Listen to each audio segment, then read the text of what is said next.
Hey guys, welcome back to the shop. Wanted to introduce you to my newest project. And no, it's not a car, it's not a bike, it's not a construction project. I bought a cheap vintage guitar. So here it is. I don't really know anything about it other than it is a cheap Japanese made guitar, probably from around the 60s.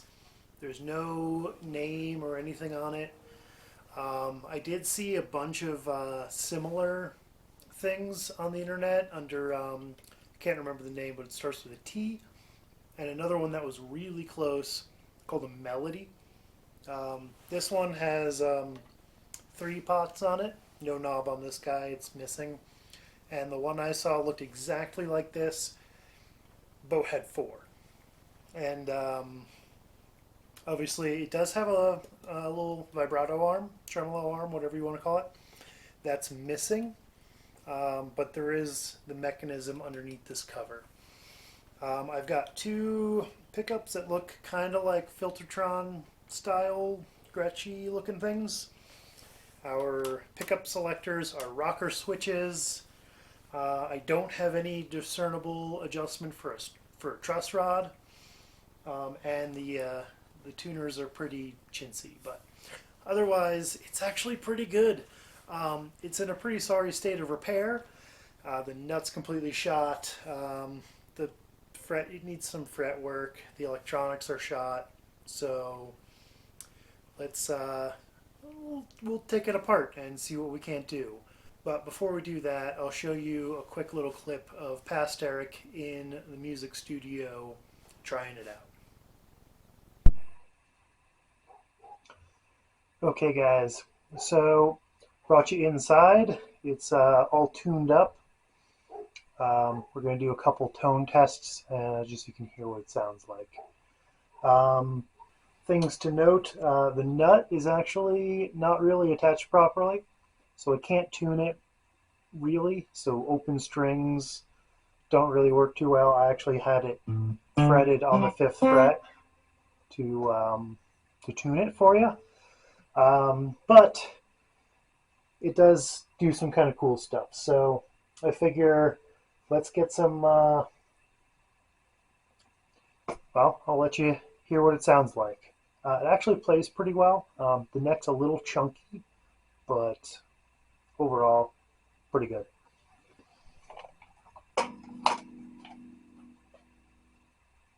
Oh, and we're going pretty much direct right now through to my kind of cheaper Chinese tube amp. It's a generic sort of thing. I bought it a few years ago, and I really like it. But here's a clean tone neck pickup.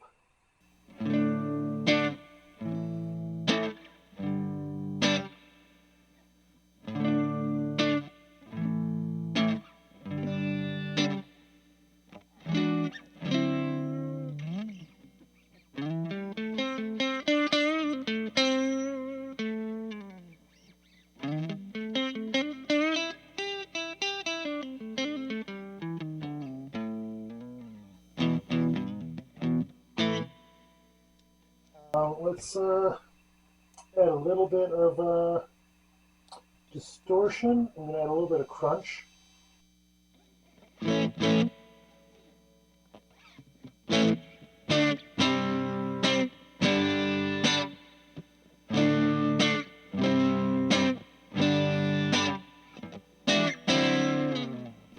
A little heavier distortion.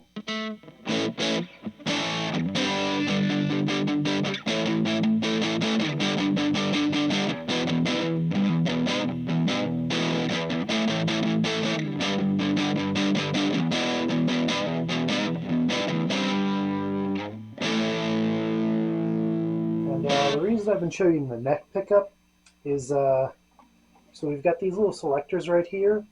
Off is off, this is neck, this is bridge, and it does occasionally work, but this switch is kind of on the fritz, so I don't always have bridge pickup.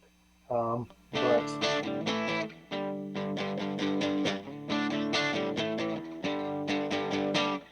So that's kind of what the neck pickups or bridge pickup sounds like, and I can also play them together. The bridge is a little bit too quiet right now, so hopefully that's just something with some dirty contacts, and hopefully I can bring that up. If it's a little quieter, then I guess I'll roll down the volume on the neck to balance it.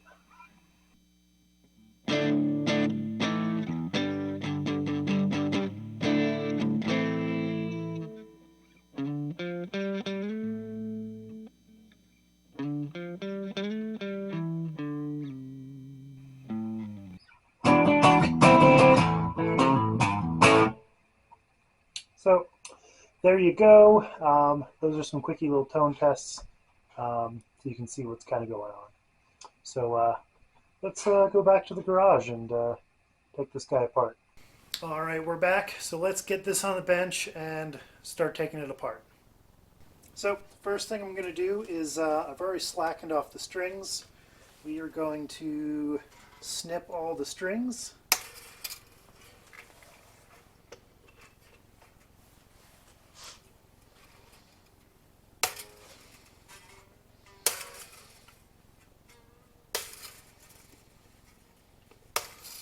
There were only 5, typical. Someone breaks the high E string and then, gets rid of the guitar. Probably because they didn't know how to change strings. Well, there's a lot of reasons. Again, half the pickups don't work, and the nut's pretty trashed. So, strings are off. There's our nut. Pretty jagged and sawtoothed.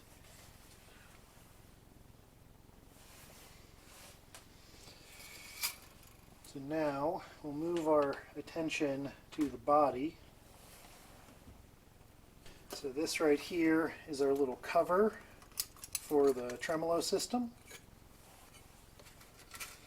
And our strings wrap around like so.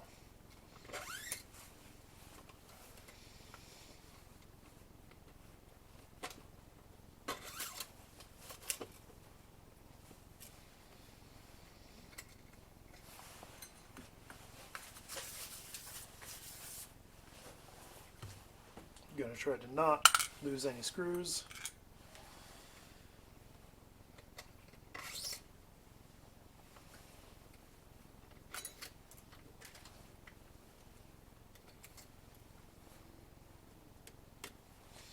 Alright,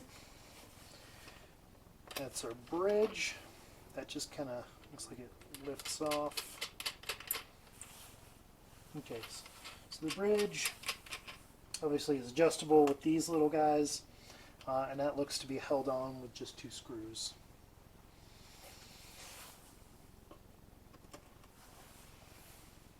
Number 1 Phillips seems to work.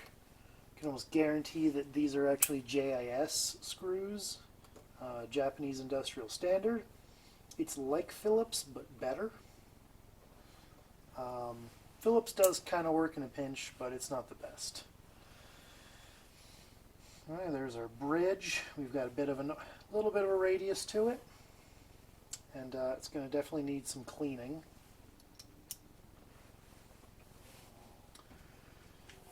And then, okay, my number 1 still fits on there. Normally things I touch are a number 2, but I'm not going to complain about tiny screws.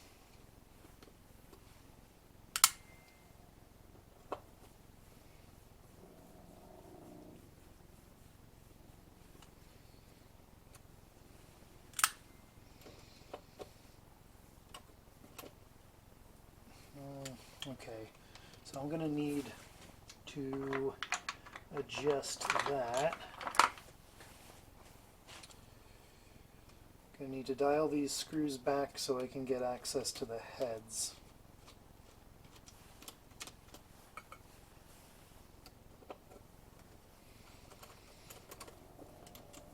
Because I don't want to strip any of these.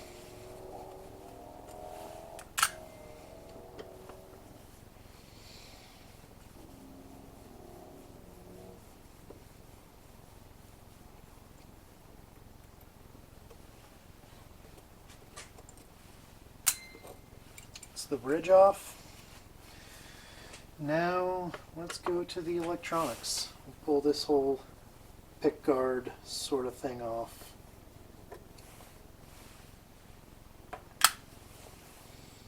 Okay, and for recollection, oval head screws go on the tailpiece, and these, I'm not sure what they're called, but more normal screws are holding the pick guard on.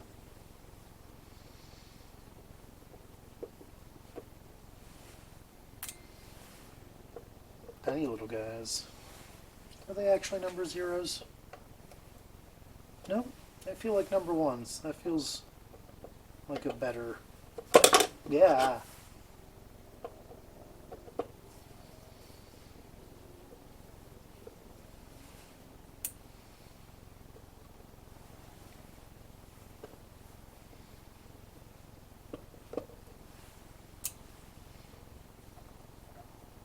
It's almost everything. Get the pickups. These pickups appear to be non-adjustable as far as their height goes. It's pretty much just screwed to the body, and from what I've seen from other bodies, there might not even be a cavity.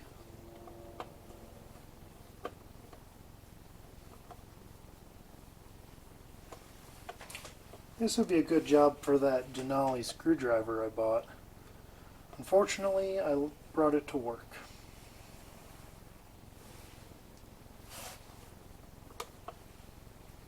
Okay, that's my number one pickup. It says Japan.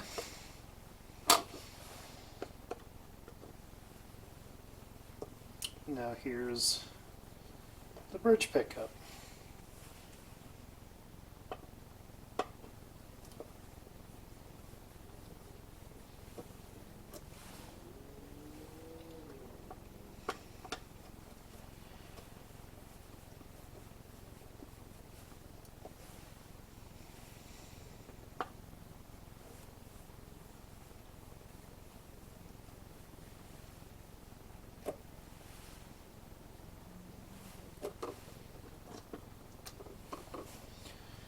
So that's all of the electronics. Got a little capacitor there for our tone pot. Got our volume pots.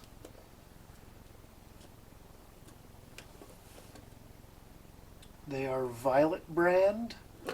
I don't know what that means, but right. And then we've got some switches. And these screws don't appear to actually do anything. It might be putting some pressure on it to keep it from rattling, but the switches just come out from the front. This one is a grounding point for that solder, and it looks like there's some electrical tape on some things. That's definitely not going to be factory. Well, maybe it is, but probably not.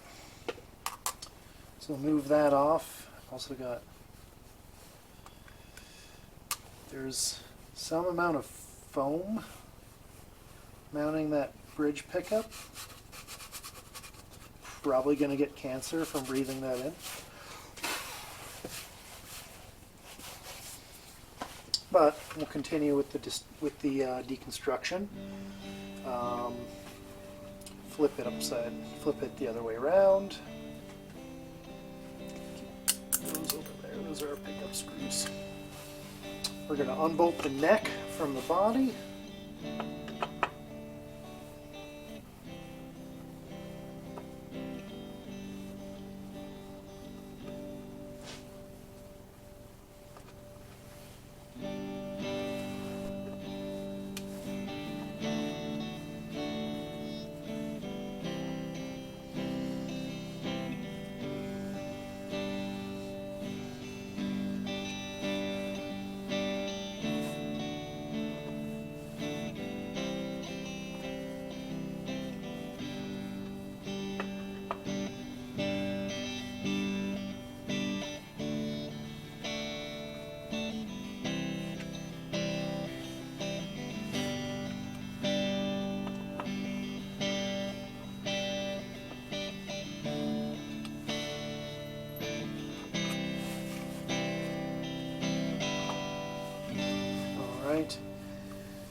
And yeah, I see something in there. There's probably a truss rod, it's just not adjustable. So there is that. Oh, it also looks like some sort of tape that was holding the nut down, or some sort of something as a spacer. We'll probably remove that, but we'll see. Anyway, strap buttons. We'll get those off. I don't really need to, but might as well. We do want to do a full-on deep clean of this, so never hurts.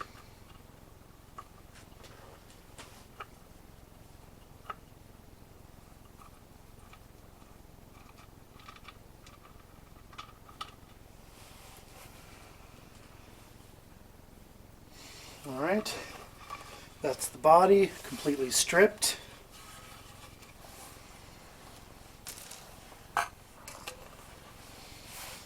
Now the headstock, I'm going to pull the tuners out.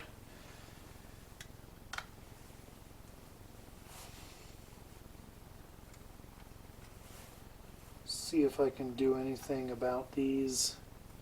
Probably clean them up. I'm not sure if I can find a good replacement set of tuners for them, because these are pretty worn out and kind of feel like poo. But if I can clean them up, I can clean them up, and if I can replace them, I might replace them. But I would be losing some of the vintage mojo. That being said, I'd much rather have a playable instrument than something that, whatchamacallit, just looks right. Obviously, I don't want to like butcher anything and put holes that don't belong. I just want to see if I can get this, but new. Same goes for these ferrules. They're definitely yellowed, which is kind of cool. Probably means nicotine, but I don't necessarily want to risk damaging them anymore. They are all kind of cracked up.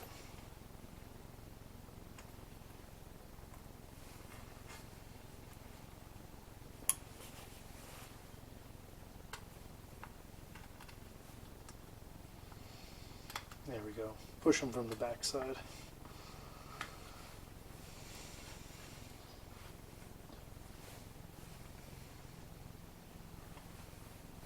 Alright, so that is the neck stripped. So the next thing I've really got to do is just give everything a good solid clean. So for tonight, for my first go around, I'm just going to use this. This is just a mixture of dish soap and water. So just some Dawn.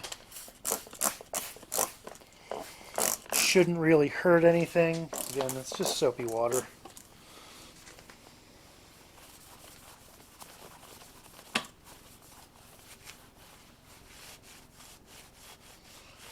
See how many layers of grime I get off of it.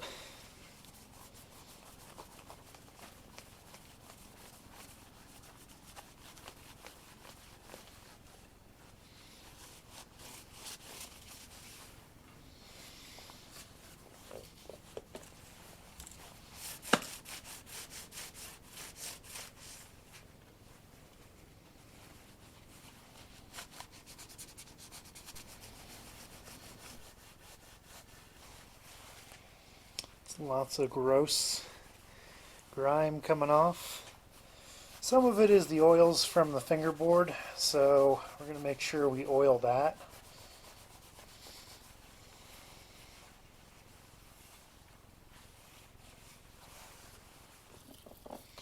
I'm not sure if this is, yeah. I was hoping that might have been something sitting on top. That's actually gouged into the fingerboard. One other thing I noticed while I was doing some jamming,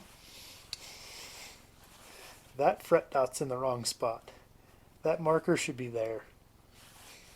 But, you know, it was a cheap guitar from close to 60 years ago, so I'm not going to fault them too much. They were doing the best they could.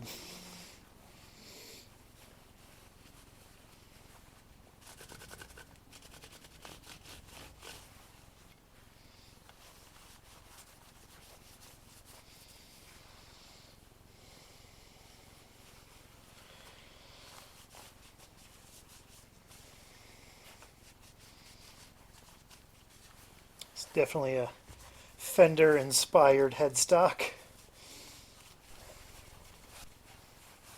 Alright, let's move over to the body.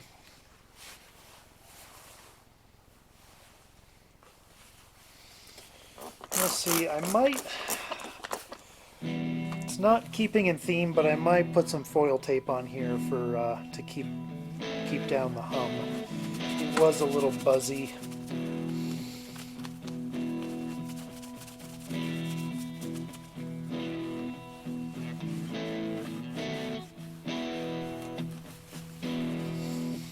Now, I'm not going to try to fix any of the finish. All these dings and whatnot. Those are part of the instrument. Those are what give it its character. So we're not going to change any of that. If I were a terrible, terrible person, I'd sand this all down and like restain it, repaint it, do whatever. Maybe maybe redo the burst or maybe do something else. But I like this for what it is, and it's going to stay that way.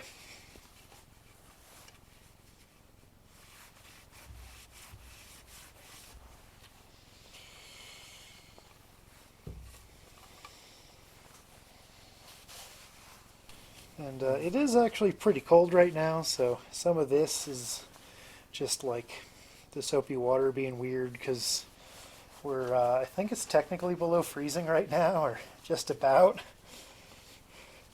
It's cold in the garage. And yes, I'm going to take all of this inside overnight. I'll leave the electronics out, but I'll keep the wood inside just in case anything starts doing weird stuff. Alright, so there we go. We've got our body relatively clean. I'll probably go over that a few more times. So the next thing we're going to do is tackle these electronics.